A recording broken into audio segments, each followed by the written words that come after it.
Hello friends, welcome to KRV சமையல். இன்றைக்கி ஒரு சுவையான கத்திரிக்காய் காரக்குழம்பு செய்ய போகிறோம். இது சூடான சாதத்தில் பிசைஞ்சு சாப்பிடும் பொழுது டேஸ்ட்டு நல்லா அருமையாக இருக்கும். இதே மாதிரி ஊற்றி சாப்பிட்டோம்னா அந்த சாதத்துக்கும் அந்த குழம்புக்கும் அவ்வளோ ஒரு டேஸ்ட்டாக இருக்கும். காரம் புளி எல்லாம் சேர்ந்து செய்கிறதுனால சுவையாக இருக்கும். இப்போ வீடியோக்குள்ளே போகலாம். ஒரு கடாயில் 4 குழிக்கரண்டி எண்ணெய் விட்டுருக்கேன். இதுக்கு நல்லெண்ணெய் தான் விடணும். நல்லெண்ணெய் விட்டால் தான் குழம்பு ருசியாக இருக்கும். 1 ஸ்பூன் கடுகு உளுந்து போட்டுக்கிறேன். ஒரு அரை ஸ்பூன் வெந்தயம் போட்டுக்கிருவோம். அப்புறம் ஒரு அரை ஸ்பூன் சீரகம் போட்டுக்கிறேன்.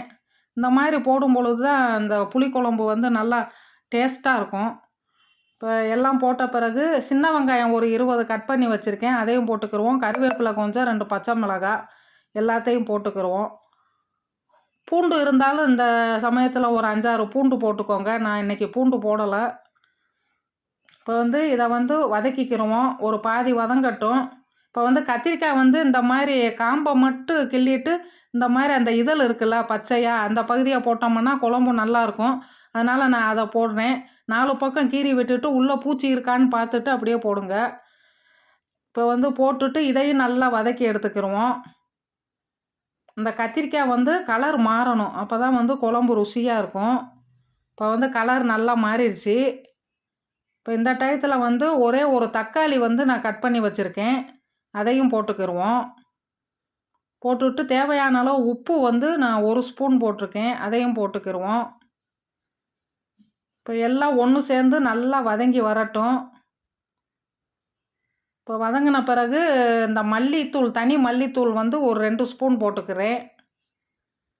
இந்த மல்லித்தூள் போடும்போது குழம்பு நல்லா டேஸ்ட்டாக இருக்கும். அப்புறம் குழம்பு மிளகாய் தூள் வீட்டிலையே அரைச்சது, அது ஒரு 2 ஸ்பூன் போட்டுக்கிறேன். இது வீடியோ ஏற்கனவே அப்லோட் பண்ணியிருக்கேன், போய் பார்த்துக்கோங்க. இப்போ காஷ்மீரி மிளகாய் தூள் 1 ஸ்பூன் போடுறேன் கலருக்காக. 1/4 ஸ்பூன் நான் மஞ்சத்தூள் போட்டுக்கிறேன். இப்போ போட்டுட்டு எல்லாத்தையும் நல்லா வதக்கிக்கிருவோம். அந்த மசாலா தூள், கத்திரிக்காய், வெங்காயம் எல்லாம் நல்லா ஒன்று சேர்ந்து வதங்கட்டும்.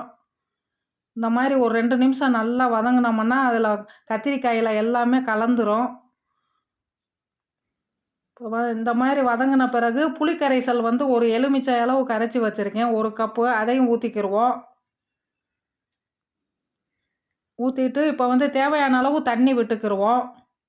குழம்பு தண்ணியாக வேணுமானா தண்ணி அதிகமாக விட்டுக்கிடலாம். குழம்பு கொஞ்சம் கெட்டியாக வேணுமானா கொஞ்சம் தண்ணியை கம்மி பண்ணிக்கோங்க. இப்போ உப்பு காரம் எல்லாம் சரி பார்த்துக்கிருவோம். சரி பார்த்துட்டு ஒரு 10 நிமிஷம் அப்படியே மீடியம் ஃப்ளேம்லேயே நல்லா கொதிக்கட்டும். கத்திரிக்காய் மசால் வடையெல்லாம் போய் நல்லா வெந்து வரணும். இப்போ நல்லா வெந்து எண்ணெய் பிரிஞ்சு வந்துருச்சு. இந்த மாதிரி வரணும். அப்போ தான் குழம்பு நல்லா டேஸ்ட்டாக இருக்கும். இப்போ இதை நல்லா இன்னொரு தடவை கிண்டி விட்டுக்கிருவோம். கிண்டிட்டு கத்திரிக்காய் வெந்துருச்சான்னு பார்த்துக்கிருவோம். இப்போ கத்திரிக்காய் நல்லா வெந்துருச்சு. இதை நம்ம சூடான சாதத்தில் ஊற்றி சாப்பிடும்போது அவ்வளோ ஒரு டேஸ்ட்டாக இருக்கும். சாப்பிடாதவங்க கூட விரும்பி சாப்பிடுவாங்க. இதே மாதிரி நீங்களும் ஒரு தடவை ட்ரை பண்ணி பாருங்கள். இதை இப்போ ஒரு கிண்ணத்தில் ஊற்றிக்கிருவோம் இந்த குழம்ப. இப்போ குழம்பு ரெடி ஆயிடுச்சு. இந்த வீடியோ உங்களுக்கு பிடிச்சிருந்தால் லைக் பண்ணுங்கள், ஷேர் பண்ணுங்கள். கேஆர்வி சமையலை முதன் முறையாக பார்க்குறவங்க மறக்காமல் சப்ஸ்கிரைப் பண்ணிடுங்க. கமெண்ட்ஸில் சொல்லுங்கள். தேங்க்யூ ஃபார் வாட்சிங்.